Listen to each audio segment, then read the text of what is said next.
സുഭാഷിതങ്ങൾ അധ്യായം 18. വേറിട്ടു നിൽക്കുന്നവൻ എല്ലാ നല്ല തീരുമാനങ്ങളോടും മറുതലിച്ചു നിൽക്കാൻ പഴുതു നോക്കുന്നു. ബോഷിന് സ്വന്തം അഭിപ്രായം പ്രകടിപ്പിക്കുന്നതിലല്ലാതെ കാര്യം ഗ്രഹിക്കുന്നതിൽ താല്പര്യമില്ല. ദുഷ്ടതയോടൊപ്പം അവജ്ഞയും ദുഷ്കീർത്തിയോടൊപ്പം അപമാനവും വന്നു ഭവിക്കുന്നു. മനുഷ്യന്റെ വാക്കുകൾ അഗാധമായ ജലാശയങ്ങളാണ്. ജ്ഞാനത്തിന്റെ ഉറവ പാഞ്ഞൊഴുകുന്ന അരുവിയും. ദുഷ്ടനോട് പക്ഷപാതം കാണിക്കുന്നതോ നീതിമാന് നീതി നിഷേധിക്കുന്നതോ നന്നല്ല. മൂഢന്റെ അധരങ്ങൾ കലഹത്തിന് വഴിതെളിക്കുന്നു. അവന്റെ വാക്കുകൾ ചാട്ടയടിയെ ക്ഷണിച്ചു വരുത്തുന്നു. മൂഢന്റെ നാവ് അവനെ നശിപ്പിക്കുന്നു. അവന്റെ അധരങ്ങൾ അവന് കെണിയാണ്. ഏഷണിക്കാരന്റെ വാക്കുകൾ സ്വാദുള്ള അപ്പക്കഷണങ്ങൾ പോലെയത്രേ.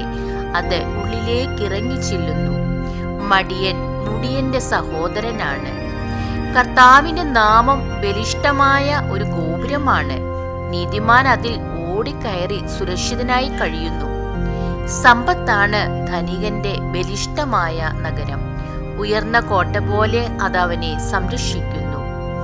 ഗർവം നാശത്തിന്റെ മുന്നോടിയാണ്, വിനയം ബഹുമതിയുടെയും. ചോദ്യം മുഴുവൻ കേൾക്കുന്നതിന് മുൻപ് ഉത്തരം പറയുന്നത് ഭോഷത്വവും മര്യാദകേടുമാണ്. ഉന്മേഷമുള്ള മനസ്സ് രോഗം സഹിക്കുന്നു. തളർന്ന മനസ്സിനെ ആർക്ക് താങ്ങാൻ കഴിയും? ബുദ്ധിമാൻ അറിവ് തേടുന്നു. വിവേകി ജ്ഞാനത്തിന് കാതോർക്കുന്നു.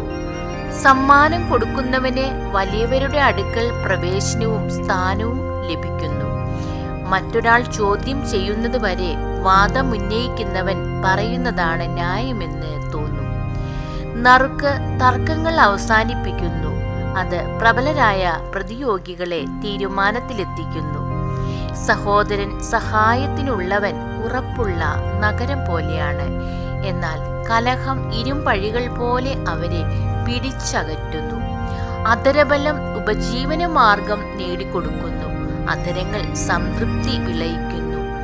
ജീവനെ നശിപ്പിക്കാനും പുലർത്താനും നാവിന് കഴിയും. അതിനെ സ്നേഹിക്കുന്നവൻ അതിൻ്റെ കനി ഭുജിക്കണം. ഉത്തമയായ ഭാര്യയെ കണ്ടെത്തുന്നവൻ ഭാഗ്യവാൻ. അത് കർത്താവിൻ്റെ അനുഗ്രഹമാണ്.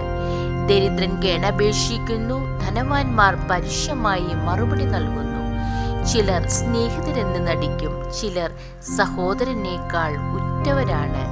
ദൈവമേ, സ്തുതി അങ്ങേക്ക് യോഗ്യമാകുന്നു.